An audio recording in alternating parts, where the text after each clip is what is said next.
Assalamualaikum warahmatullahi wabarakatuh. Waalaikumsalam warahmatullahi wabarakatuh. Bismillahi walhamdulillah, wassalatu wassalamu ala sayyidina rasulillah, sayyidina wa maulana Muhammad ibn Abdullah wa ala alihi wa sahbihi wa mawalah. أما بعد سبحانك لا علم لنا إلا ما علمتنا إنك أنت العليم الحكيم لا حول ولا قوة إلا بالله العلي العظيم. Saudara-saudara kaum muslimin rahimakumullah, satu-satunya manusia yang dalam Al-Quran sudah mendapat jaminan ampun dari seluruh dosa yang pernah dikerjakan cuma Rasulullah orangnya. Quran yang menjanjikan liyaghfira lakallahu ma taqaddama min dzambika wa ma ta'akhkhar. Wahai Muhammad, dosamu yang dahulu, dosamu yang sekarang, dosamu yang akan datang kalau memang ada, seluruhnya sudah mendapat jaminan ampun dari Allah Subhanahu wa taala.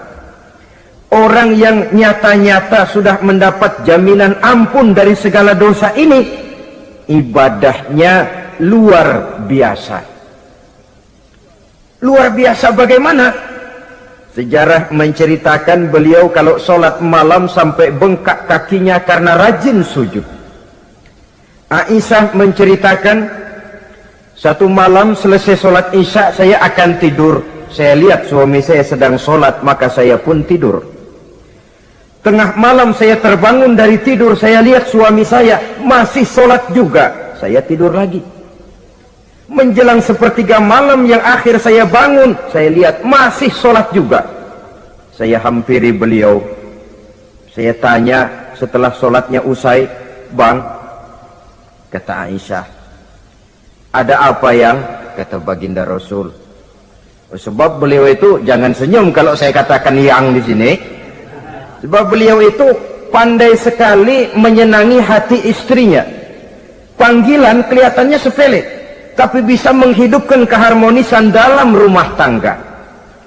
Beliau apabila memanggil Siti Aisyah dengan kalimat Humaira, "Ya Humaira," wahai yang pipinya kemerah-merahan. Cantik sekali panggilannya untuk istrinya. Kita kadang-kadang terlalu jujur tapi nyakitin. Mentang-mentang bini hitam, kalau manggil bini hitam, sini lo. Jujur tapi nyakiti itu. Hadirin yang saya muliakan, baginda menjawab, "Ada apa ya? Abang ini kan dosanya sudah mendapat jaminan ampun dari Allah." "Iya, lalu gimana?" "Ya kalau ibadah jangan terlalu gitu-gitu bener, kenapa sih? Orang sudah dapat jaminan ampun itu kan mestinya tenang, aman. Ini malah seolah-olah beliau orang yang paling banyak mempunyai dosa. Tidak puas melaksanakan hanya sholat yang wajib ditambah dengan yang sunnah-sunnah. Tidak usah gitu-gitu bener lah bang, sudah dapat jaminan ampun ini." Terhadap usul istrinya ini, apa jawab beliau? Sederhana tapi melambangkan sikap jiwa yang luhur. Beliau menjawab, "Aisyah, afala uhibbu an akuna abdan syakura." Yang apa saya tidak senang kalau saya ini oleh Allah mendapat gelar abdan syakura, hamba yang pandai bersyukur, hamba yang tahu berterima kasih. Makin diampuni, makin banyak sujud saya, makin diampuni, makin banyak ibadah saya kepada Allah. Inilah prinsipnya. Saudara-saudara, oleh karena ibadahnya demikian rupa, Allah lalu dekat. Oleh karena Allah dekat, perjuangan beliau itu, walaupun Quraisy melakukan segala macam cara dan usaha, mengeluarkan segala daya dan dana, kemampuan dan kekuasaan, tidak pernah berhasil mematahkan, walaupun berhasil menekan perjuangan baginda Rasulullah sallallahu alaihi wasallam. Coba kalau kita buka sejarah, beliau itu kan mulai berjuang sendiri, yang dihadapi masyarakat yang keras, kasar, brutal.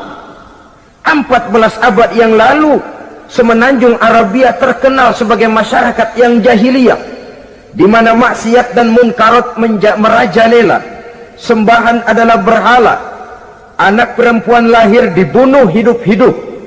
Itu zaman dulu, zaman sekarang pun tidak jauh bedanya. Malah kalau zaman dulu dikubur hidup-hidup, sekarang sebelum lahir sudah dibunuh. Yang namanya abortus itu. Kadang-kadang aneh, kita mengadakan operasi bersih, dilarang buang sampah sembarangan. Kalau sudah buang sampah saja tidak boleh sembarangan, tahu-tahu zaman sekarang ini bayi dibuang di tempat sampah. Bukan lagi kertas, bukan lagi kardus, bayi dibuang di comberan.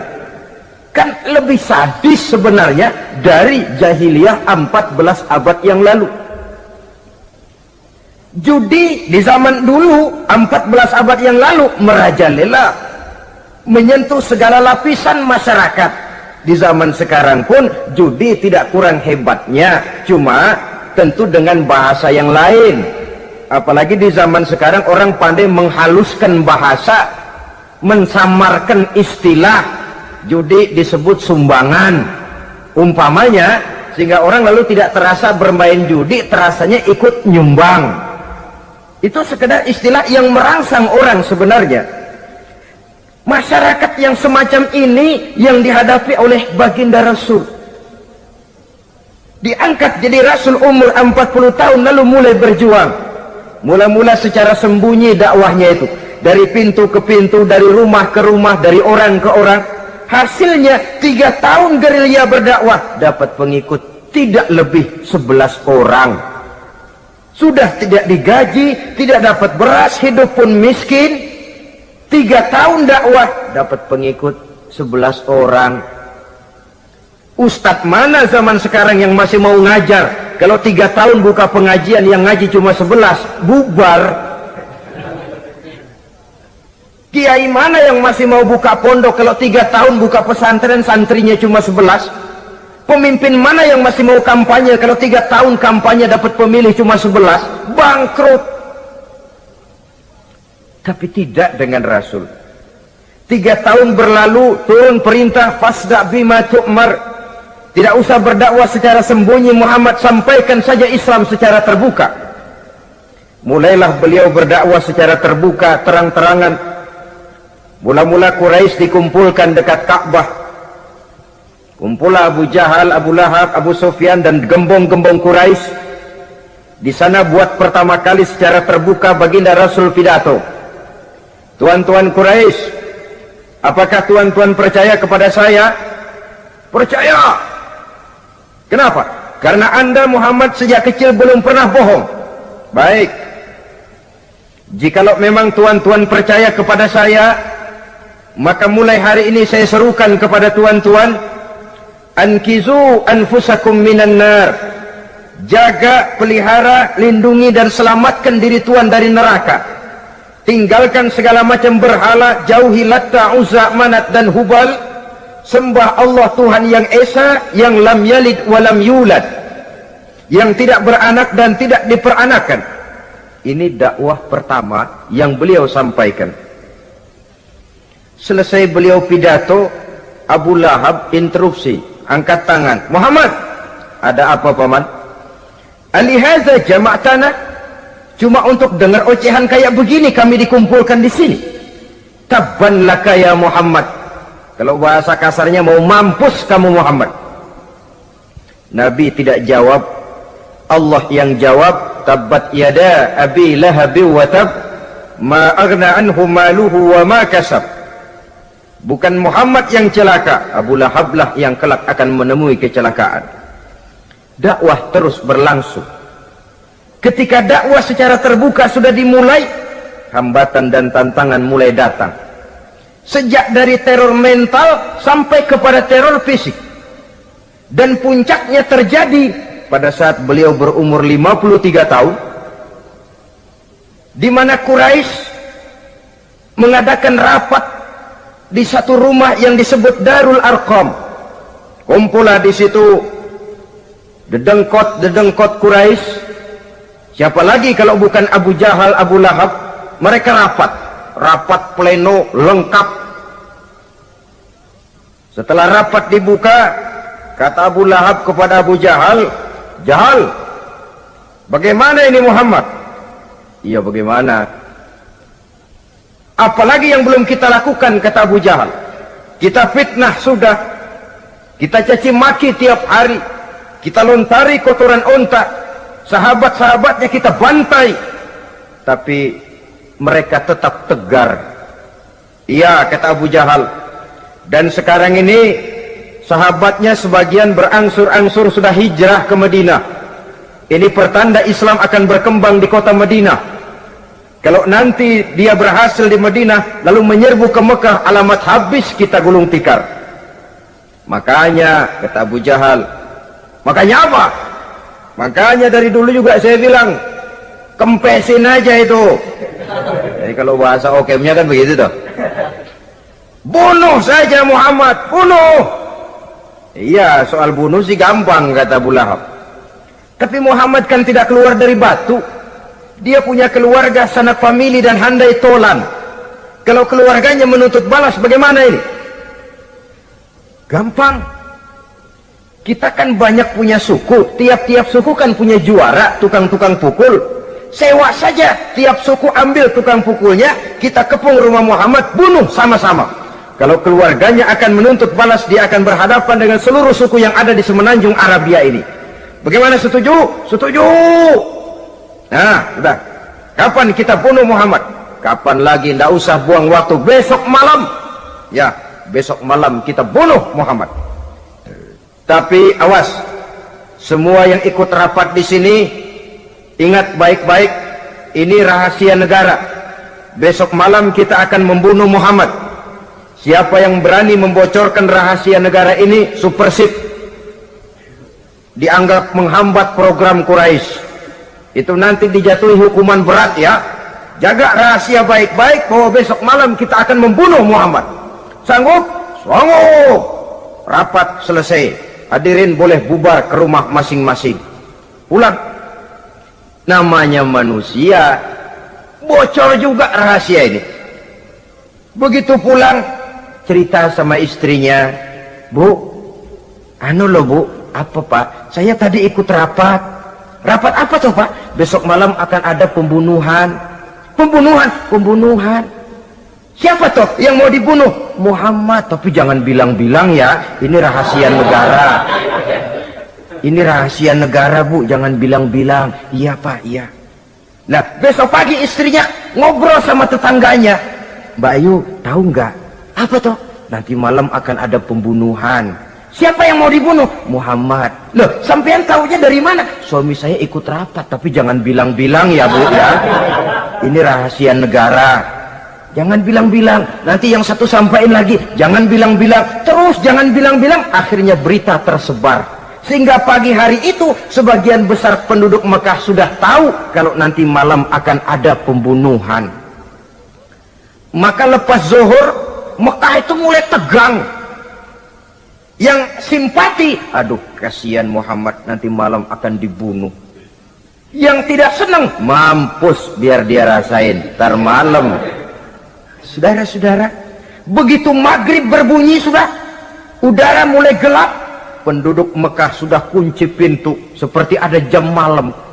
Sepi, sesepi-sepinya. Tutup pintu, kunci, bukan tidur, ngintip dari dalam. Lepas jam 8 malam, makin tegang. Masing-masing penduduk ngintip dari pintunya. Sudah berangkat belum orang yang mau bunuh Muhammad? Sudah berangkat belum? Kira-kira jam 9 ini, tukang-tukang pukul lewat mau ngepung rumah Muhammad untuk membunuh beliau. Begitu masuk Mekah, penduduk sudah kunci pintu, tapi mereka tahu kalau semua ngintip. Wah, makin hebat ini yang pemuka Quraisy ini, tukang-tukang pukul ini. Jalannya dibuat gagah-gagah, barisnya dibuat hebat-hebat. Itu injekan tanahnya dalam baris dibuat kenceng-kenceng, brok, brok, brok, brok, kayak serdadu baris. Lewat dekat rumah penduduk pakai batuk lagi. yang dari dalam ngintip makin ciut. Wah, ini dia yang mau bunuh Muhammad ini. Sampai di rumah Nabi, dikepung rumah Nabi, di pagar betis. Malam itu di dalam rumah cuma Nabi, Abu Bakar dan Ali bin Abi Thalib.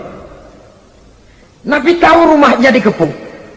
Lewat tengah malam beliau berkata, Abu Bakar, saya ya Rasul, mari kita berangkat hijrah.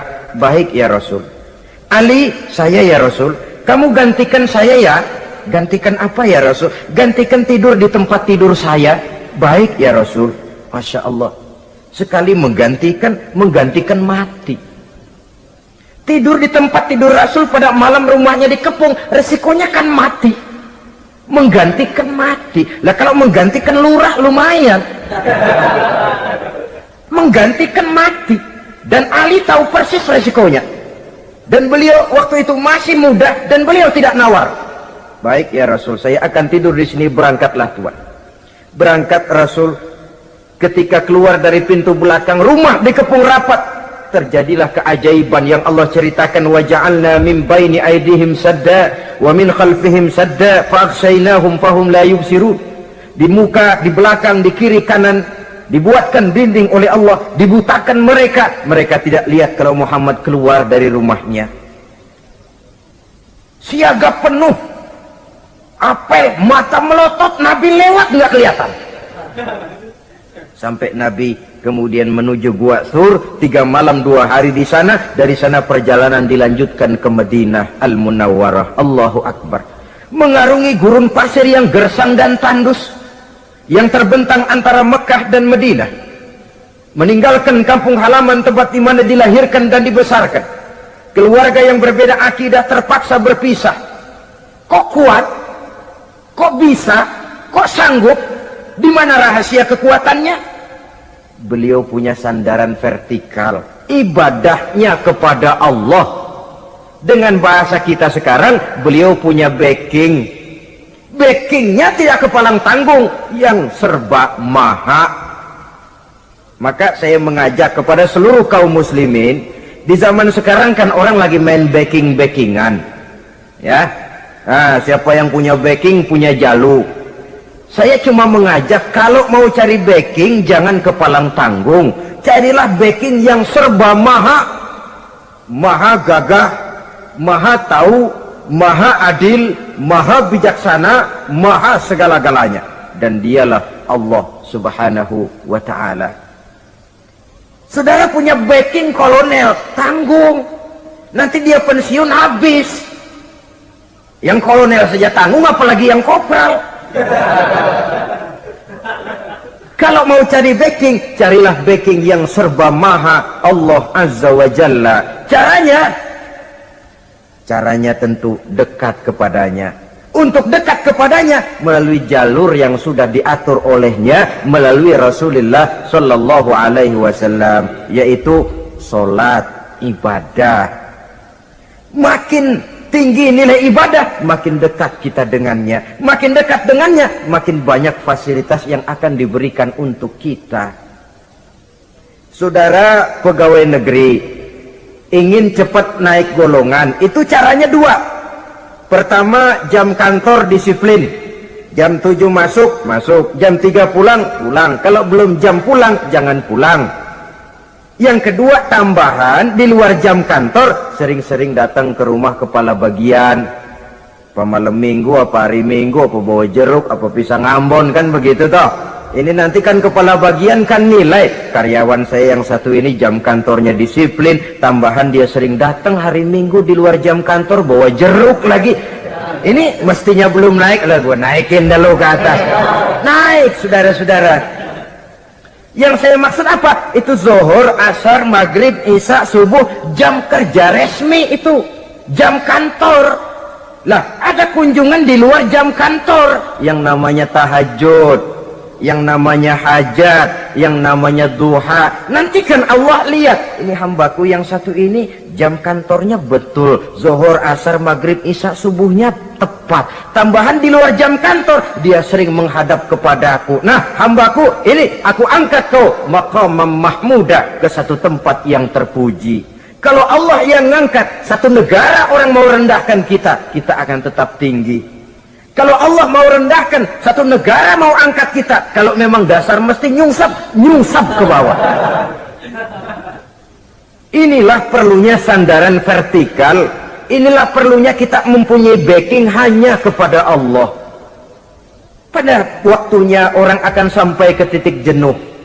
Dalam kesunyian orang sering mempertanyakan eksistensi diri, mulai mempertanyakan hakikat keberadaannya di tengah kesibukan bisnisnya, di tengah kesibukan kerja dari rapat ke rapat, dari kantor ke kantor, dari tender ke tender.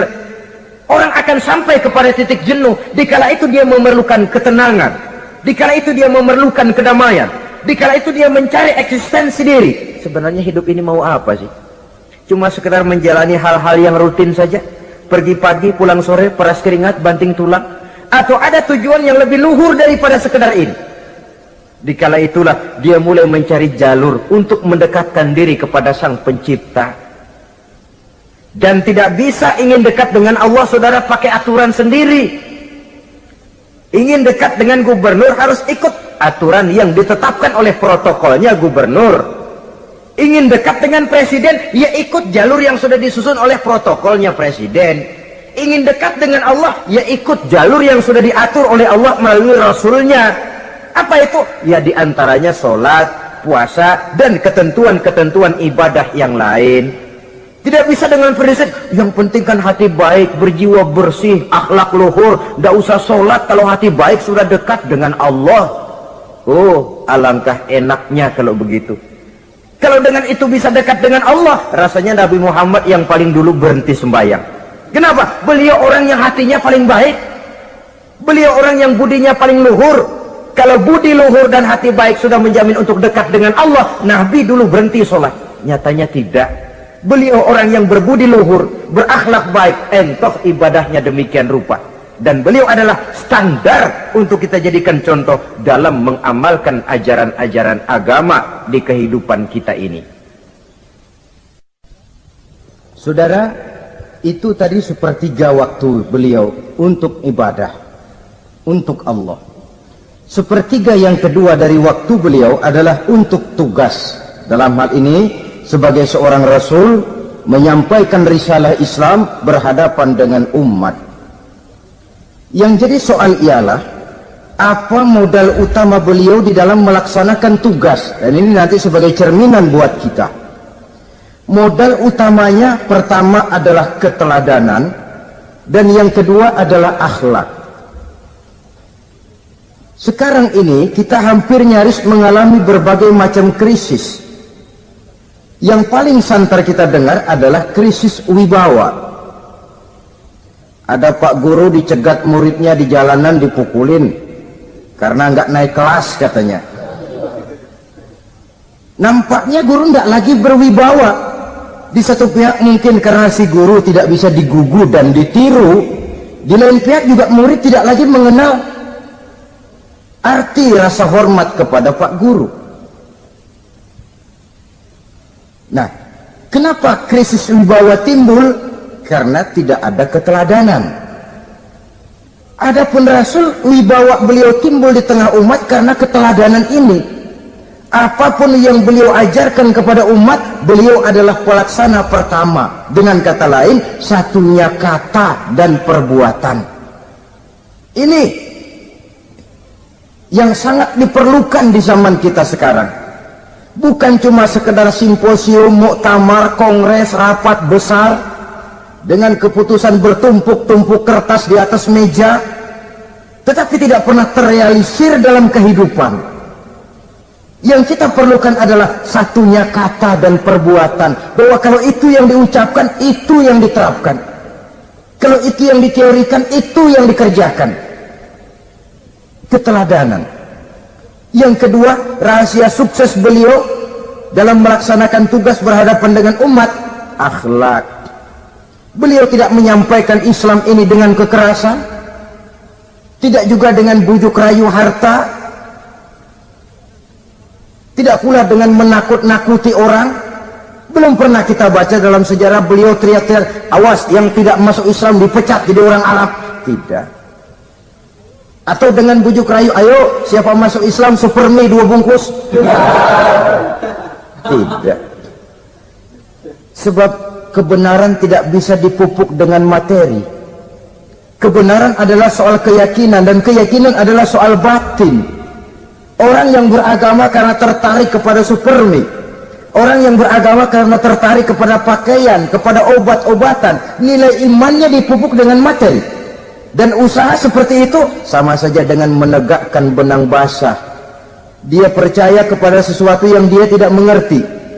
Dia yakin kepada sesuatu yang dia tidak tahu apa bentuk yang dia yakini itu. Alangkah malang dan kasihannya orang yang beragama seperti ini. Tidak demikian dengan Rasul. Islam ini adalah satu keyakinan. Keyakinan terhadap kebenaran hanya bisa ditegakkan dalam nurani manusia yang paling mendasar. Karena itu dia tidak bisa dipaksakan. Dan itu pula sebabnya Quran punya prinsip la ikraha fid din. Tidak ada paksaan dalam beragama. Mau Islam silahkan, tidak mau Islam silahkan. Allah tidak memaksa. Tapi ayat ini jangan disalah pakai. Tidak pernah sholat, ditanya orang, kamu kan Islam kok enggak sholat? La ikraha fid din dong. Salah pakai. Yang tidak ada paksaan dalam beragama itu untuk orang di luar Islam. Kepada tuan-tuan di luar Islam, la ikraha fid din, tidak ada paksaan masuk Islam. Tapi kalau sudah masuk ke dalam Islam, maka berlaku peraturan Islam. Contohnya begini saja, tidak ada paksaan masuk ke rumah saya. Itu toh. Mau masuk silahkan, tidak mau masuk tidak ada urusan. Tapi sekali saudara masuk ke rumah saya, saudara harus ikut tata tertib yang ada di dalam rumah saya. Kira-kira beragama itu begitu. Tidak ada paksaan masuk Islam. Tapi sekali saudara masuk Islam, maka berlaku peraturan Islam untuk kehidupan saudara. Jadi la ikraha fid din ini buat orang di luar garis. Allah tidak maksa-maksa orang mau masuk Islam, mau tidak, silahkan saja. Tapi ketika orang mendapat hidayah masuk ke dalam Islam, peraturan Islam berlaku dalam kehidupannya. Saudara hadirin kaum muslimin rahimakumullah, akhlak, mari kita lihat lebih jauh bagaimana sih akhlak beliau yang mulia itu. Allahu Akbar. Kalau orang berakhlak kepada teman itu sih biasa, tapi berakhlak kepada musuh ini yang luar biasa. Ini yang agaknya Allah saja memuji beliau, wa innaka la'ala khuluqin azim. Engkau Muhammad benar-benar berada di atas budi pekerti yang luhur dan terpuji. Kalau saya baik kepada orang yang memang baik kepada saya, logis toh, wajar, memang harusnya. Tapi berbuat baik kepada orang yang jahat terhadap saya, ini yang tidak setiap orang bisa. Nah, sebab itu saya tidak ingin menceritakan akhlak beliau kepada sahabat, namanya juga kepada sahabat. Saya akan kutip beberapa riwayat yang menceritakan bagaimana akhlak beliau kepada orang yang nyata-nyata memusuhinya. Berbagai riwayat menceritakan bagaimana beliau ketika di Taif dilontari orang dengan batu, yang melontari beliau malah mendapat doa, Allahumma hdi qaumi fa innahum la ya'lamun. Ya Allah, berikan hidayah, berikan petunjuk kepada yang mereka yang melontari saya dengan batu, karena mereka tidak tahu. Kalau saja mereka tahu, mereka tidak akan melontari saya dengan batu. Ya Allah, berikan hidayah kepada mereka. Padahal ketika itu malaikat Jibril menawarkan jasa, Muhammad, kalau kamu mau orang yang melontari kau dengan batu itu hancur, saat ini juga saya angkat Jabal Uhud, saya timpakan mereka biar mati semua. Mau Muhammad? Jangan Jibril, mereka tidak tahu. Kalau saja mereka tahu, mereka tidak akan melontari saya dengan batu. Lebih baik doakan mereka supaya mendapat hidayah dari Allah. Dalam kondisi kepepet, dilontari dengan batu, malaikat Jibril datang menawarkan jasa. Beliau lebih memilih mendoakan orang yang berbuat jahat itu. Ya Allah, bukan main. Umumnya kita kan kalau lagi kepepet ada yang nolongin, girang bener. Andai kata kita yang jadi nabi disambitin orang, datang malaikat Jibril nawarin, bagaimana sikat? Habisin aja dah.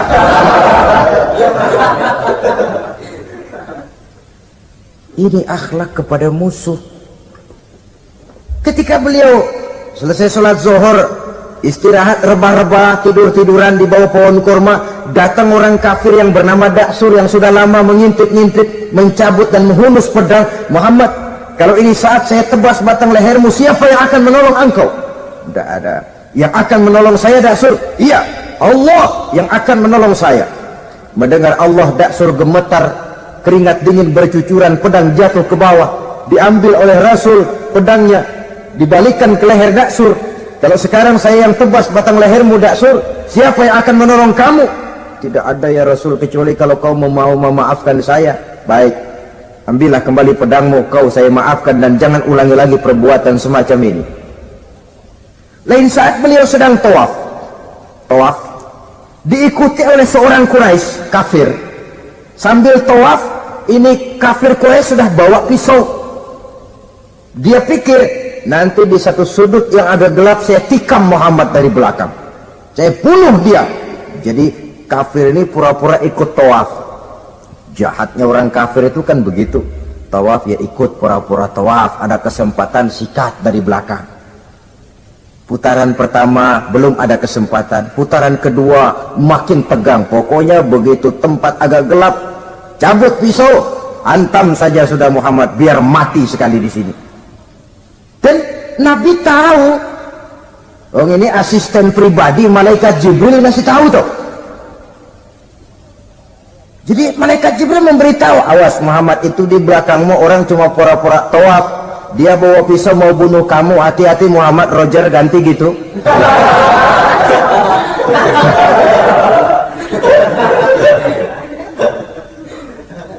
Tahu persis beliau.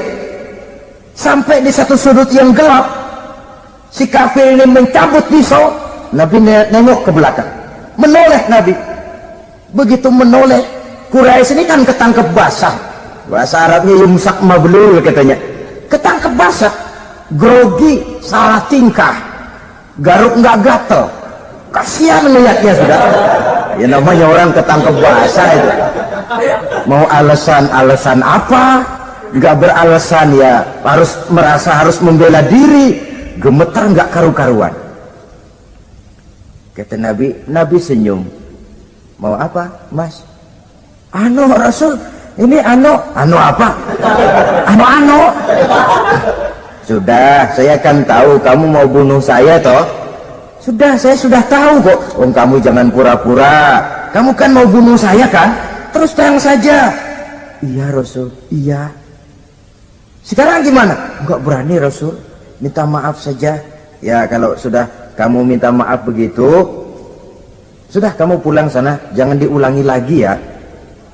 Begitu mudah beliau memaafkan orang yang nyata-nyata mau menghabisi nyawanya, sepanjang itu belum terwujud, sepanjang itu belum terbentuk dalam artian real. Sangat mudah beliau memaafkan orang. Saudara hadirin kaum muslimin rahimakumullah, pemaaf, lapang dada, toleransi, menghargai pendapat para sahabatnya, ini sederetan dari akhlak yang terpuji. Sehingga karena keluhuran akhlak inilah yang menyebabkan orang tertarik masuk ke dalam Islam. Beliau berprinsip apa? Basiru wala tunaffiru, yasiru wala tu'asiru. Gembirakan orang, jangan ditakut-takuti. Mudahkan persoalan orang, jangan dibikin sulit. Ini kan satu prinsip yang sangat baik dalam melaksanakan dakwah, dalam menyampaikan misi. Apapun tugas kita di masyarakat, sebagai pegawai pemerintahan, pejabat negara, pedagang, pengusaha, seniman, ustadz, mubalik, kiai, ulama, dalam berbagai profesi, modal utama untuk sukses adalah akhlak. Sebab hati kita yang tahu cuma Allah. Orang lihat penampilan kita, orang lihat muka kita. Sebab itu Nabi katakan, innakum la tas'una nasa bi amwalikum walakin yas'uhum minhum bastul wajhi wa husnul khuluqi. Kamu tidak akan bisa menarik simpati orang banyak dengan hartamu, tapi bisa kau tarik simpati orang banyak dengan akhlak yang baik dan muka yang senyum, muka yang enak dilihat. Orang kadang sering bilang, dia mah biar mukanya begitu hatinya baik. Iya, soal hati kita nggak tahu. Yang kita lihat pertama muka. Bagaimana gue mau ikut dia, mukanya kayak batu kuburan. Kesan serem pertama itu kan sudah ada. Walaupun kadang-kadang hati memang baik, tapi hati itu kan urusan Allah. Yang kita lihat pertama muka. Ini barangkali nanti termasuk teori dalam psychology of salesman ya, bahwa sesuatu yang baik kalau dihidangkan dengan cara yang tidak baik, orang tidak akan tertarik. Lihat saja, orang sekarang ini kan entah makin lajunya dunia bisnis kita, masuk ke rumah-rumah kita cuma menawarkan air jahe, menawarkan sasa, menawarkan kecap bango, menawarkan barang-barang yang kelihatannya remeh. Ini kan termasuk psychology of salesman. Yang datang ya biasanya perempuan, wajahnya ya lumayan, paling kurang sedikit di atas 6 lah begitu. Lalu tutur katanya sopan, masuk ke rumah tidak sungkan, ada rasa familiar, rasa kekeluargaan, lalu datang. Taktik untuk menawarkan barang yang jadi merek dagangannya. Nah, Islam ini agama yang baik. Kalau disampaikan dengan cara yang tidak baik, sadis, memponis, orang akan lari dan jauh. Menyinggung, bukan menyentuh. Siapapun kalau tersinggung lari, tapi kalau tersentuh dia akan mendekat. Apaan lo Islam bayang begitu? Mikirnya anak, gue sembayang diomelin, mendingan kagak sembayang sekalian ketahuan. Saudara hadirin yang saya muliakan, ini yang diberikan contoh oleh baginda Nabi. Apapun tugas kita, pedagang utamakan akhlak, petani utamakan akhlak, seniman utamakan akhlak, mubaligh utamakan akhlak, pejabat negara utamakan akhlak, pelayan dan pengabdi masyarakat utamakan akhlak. Saudara hadirin yang saya hormati, kaum muslimin yang berbahagia. Jadi untuk sukses di masyarakat, untuk sukses di tempat tugas, modal utama adalah akhlak. Dan ini yang dicantikan contoh dari Nabi kita Muhammad sallallahu alaihi wasallam. Sepertiga waktunya untuk tugas. Dalam menjalankan dan melaksanakan tugas sebagai seorang rasul, menyampaikan risalah Islam berhadapan dengan umat, modal utamanya adalah akhlak. Demikian juga kita di masyarakat. Dan akhlak itu memang harus dibiasakan sejak kita kecil. Sehingga dengan demikian nilai-nilai yang baik akan terus terbawa sampai di hari tua kita. Saudara-saudara, rasanya kehancuran satu bangsa dimanapun di dunia ini selalu dimulai dengan kehancuran akhlak daripada bangsa itu sendiri. Dan kehancuran akhlak itu bisa saja terjadi di tengah kemakmuran ekonomi, di tengah maju dan canggihnya teknologi. Kapan? Apabila pegangan orang kepada agama sudah lemah dan rapuh. Kita tengok di negara-negara di sebelah barat kita, kemajuan teknologi yang tidak diimbangi dengan kuatnya pegangan orang kepada agama telah melahirkan budaya-budaya yang merendahkan martabat manusia. Lahirlah kebudayaan hippies, lahirlah kebudayaan nudis, hidup serba bosan dengan ini dan itu karena segalanya sudah dimiliki. Rumah mentereng, jumlah kendaraan sejumlah keluarga, kapal pesiar di laut mewah, pesawat udara punya, setelah ini punya ini, ada semua ada, titik jenuh sampai. Mau apa semua ini? Akhirnya ingin hidup apa adanya, tidur di goa-goa, tidur di kaki-kaki gunung, tidur di hutan belantara, pakaian kumel. Itu hipis-hipis yang datang kemari, yang pakaiannya kumuh, tambelan, lepis belel, padahal di kantongnya cek, travel cek, dolar. Lain hipis kita, emang benar-benar gembel.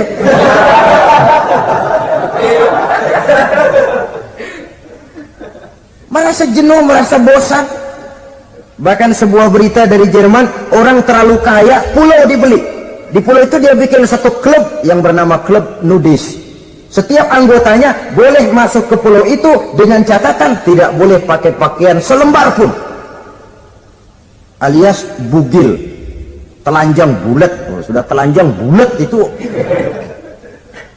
Dan di sana berlakulah apa yang disebut serba boleh. Jadi kalau di sana kesana saudara bawa istri masuk anggota, ya silahkan saja, istilah tukar pakai, simpan pinjam bisa-bisa saja, asal suka sama suka, asal perbuatan yang dianggap tidak merugikan orang lain, suka sama suka, sudah tidak bisa dituntut oleh norma yang berlaku. Ya. Itulah sebabnya kita sering prihatin bahwa kemajuan sering membawa pergeseran nilai. Apabila kita tidak bisa menghindarkan diri dari proses pergeseran nilai, setidaknya kan kita bisa menjaga diri jangan sampai hanyut oleh nilai-nilai yang negatif. Akhlak, baik sebagai muslim, baik sebagai bangsa Indonesia yang berkepribadian luhur, itu merupakan cerminan kita. Saya prihatin, belum lama diselenggarakan kontes bibir terindah. Kontes bibir terindah itu kira-kira apa manfaatnya? Apa yang jadi ukuran? Dan bukankah bibir karunia Tuhan? Ya kalau yang bibirnya mungil bisa ikut kontes lah, kalau yang jebleh gitu.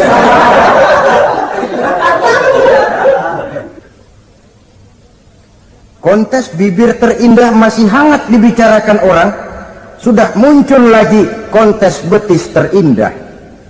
Nah kalau sudah bicara soal betis ini, kan yang terbayang oleh kita kira-kira ukurannya apa?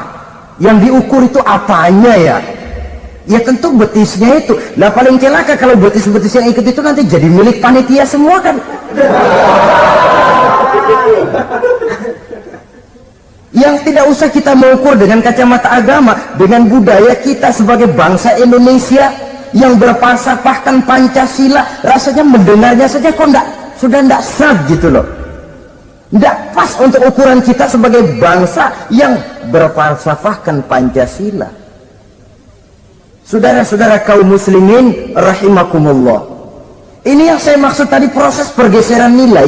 Andai kata kita tidak bisa menghindarkan diri dari hal yang semacam itu, setidaknya kita bisa menjaga diri jangan sampai hanyut ditelan proses pergeseran nilai.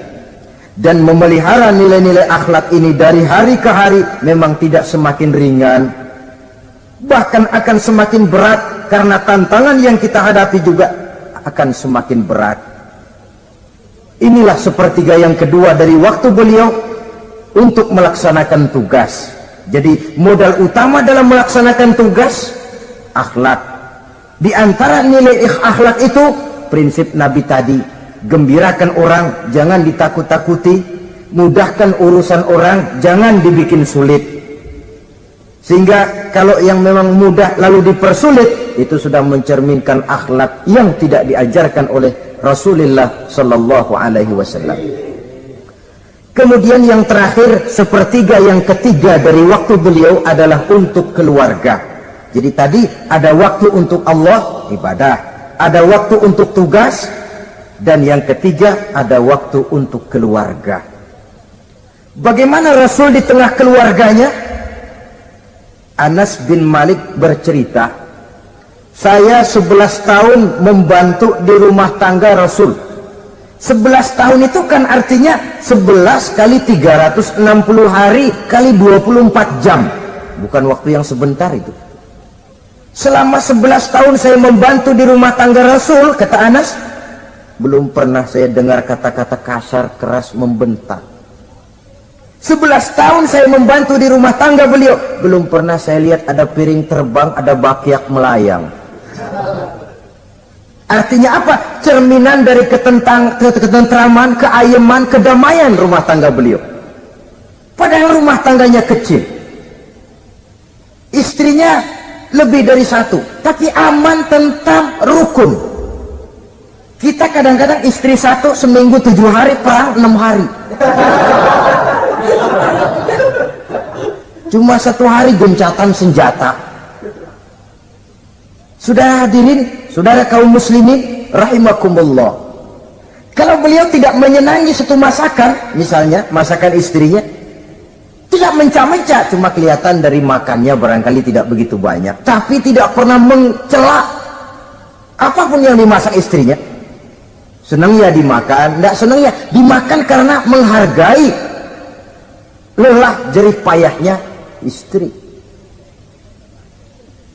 Ini kelihatannya sepele, tapi dari sini keharmonisan rumah tangga itu bisa saja timbul. Bukankah seseorang hanya bisa sukses di tempat tugas? Jadi apapun dia, kalau berangkat dari ketentraman dan ketenangan di rumah tangga. Dan tidak ada orang bisa meraih sukses kalau dia berangkat dari rumah tangga yang berantakan. Itulah sebabnya ini sangat diperhatikan oleh baginda Rasul. Dari rumah yang kecil, dari tempat tidur yang sederhana, yang sebelah itu kain kasar, sebelah dipakai untuk tidur, sebelah dipakai untuk selimut. Jadi kasur merangkap selimut. Allahu Akbar. Tapi dari rumah tangga yang semacam itu keluar ucapan baiti jannati, rumah tanggaku laksana surga bagiku. Di mana sih rahasianya? Karena rumah tangga beliau didirikan di atas ajaran agama. Agama membuat suami istri tahu hak dan tahu kewajiban. Kalau kewajiban dilaksanakan, hak diberikan, akan timbul saling pengertian. Apabila ada pengertian, akan timbul ketenangan, dan ketenangan adalah tangga utama untuk mencapai rumah tangga bahagia. Apalah artinya? Seperti banyak istilah orang, rumah bertingkat, uang banyak berlipat-lipat, kendaraan serba mengkilat, istri pun cantik memikat, kadang-kadang jumlahnya 4, tapi tiap hari kiamat. Tidak pernah ada ketenangan dan kedamaian di rumah itu. Saudara hadirin, lebih celaka lagi sudah rumah gubuk berantem melulu. Sudah kiamat itu, sudah kiamat. Jadi dengan adanya pelaksanaan kewajiban, pemberian hak, timbul pengertian. Pengertian membawa ketenangan. Suami keluar rumah, istri tenang di rumah. Suami meninggalkan istri pun hatinya tenang dan tentram, tidak was-was, tidak berpikiran nanti kalau saya lembur ini istri ngompreng, tidak. Si istri pun lega melepas suami karena ada keterbukaan. Ini kan menurut angket terakhir loh ya, yang diadakan oleh beberapa majalah di ibu kota ini, di ibu kota katanya, dari sejumlah laki-laki yang disebarkan angket, ternyata jika ada 3 laki-laki, 2 nyeleweng. Jadi angka penyelewengan itu 2/3 dari jumlah laki-laki itu menyeleweng katanya. Ya mudah-mudahan yang kumpul di sini termasuk 1/3 yang nggak nyeleweng itulah. Dan tidak semua bentuk penyelewengan itu karena alasan ekonomi, bukan pula karena alasan ketidaksetiaan istri, tapi merupakan cerminan dari sikap hidup di mana orang jauh dari nilai-nilai agama, sehingga penyelewengan itu dianggap sesuatu yang manusiawi, biasa-biasa saja, bahkan kadang-kadang ikut membentuk status sosial, melahirkan kebanggaan. Innalillahi. Orang kalau sudah bangga nyeleweng bangga, nah, itu kiamat sudah. Sama saja bikin dosa ketawa, waduh, itu malaikat gemes bener. Udah bikin dosa cengengesan, cengir, udah ada rasa nyesel, udah ada rasa takut, udah ada rasa bersalah, biasa gitu. Saudara hadirin yang saya muliakan, ini kan cerminan dari rapuhnya pegangan orang kepada agama. Jadi untuk membina rumah tangga yang bahagia ini, 1/3 dari waktu untuk di tengah keluarga, menghidupkan nilai-nilai agama di rumah tangga kita. Oleh karenanya, pada bagian akhir dari pertemuan yang singkat ini, saudara-saudara, saya mengajak, marilah pandai-pandai membagi dan mengatur waktu. Ada waktu untuk Allah, ada waktu untuk tugas, ada waktu untuk keluarga. Syukur kalau ada keseimbangan. Tapi kalau tidak, istilah usul fikih itu tatimul aham minal muhim, mendahulukan yang terpenting dari yang penting. Kalau ada 3 persoalan semuanya penting, tentu di antara 3 ini kan ada yang lebih penting, yang itulah yang dikerjakan lebih dulu. Dan ini tidak berarti bahwa penjatahan waktunya harus sama. untuk ibadah dalam sehari semalam sekian jam, untuk tugas sekian jam, untuk keluarga sekian jam. Tidak bisa kita targetkan begitu. Dan yang dimaksud di sini pun adanya pengaturan. Pengaturan tidak berarti bahwa harus sama waktunya, tidak. Kita melihat kepentingannya. Saudara hadirin, sama saja di zaman sekarang, kalau dengan pembangunan kita ingin menciptakan pemerataan di kalangan rakyat, itu tidak berarti bahwa rakyat Indonesia ini standar ekonomi harus sama semua, seperti yang dicita-citakan komunis. Tidak bisa. Menciptakan pemerataan artinya, kalau yang kaya bisa semakin kaya, kenapa yang miskin tidak bisa naik jadi sedikit kaya? Dan artinya menciptakan kesempatan kepada setiap penduduk Indonesia untuk merubah tahap dan taraf kehidupannya. Demikian juga adanya pengaturan waktu. Bukan berarti untuk Allah sekian jam, keluarga sekian jam, tugas sekian jam. Sebab jam-jam ini sulit kita jatahkan. Kadang-kadang tugas, kadang-kadang keluarga, kadang-kadang ibadah kita sedang gandrung. Yang penting ada keseimbangan dalam cara kita mengatur waktu itu. Nah, saudara-saudara, demikianlah pertemuan dan pembicaraan kita kali ini. Terima kasih atas segala perhatian. Mohon maaf atas segala kekurangan. Usikum wa nafsi bitaqwallah. Wassalamualaikum warahmatullahi wabarakatuh. Waalaikumsalam warahmatullahi wabarakatuh.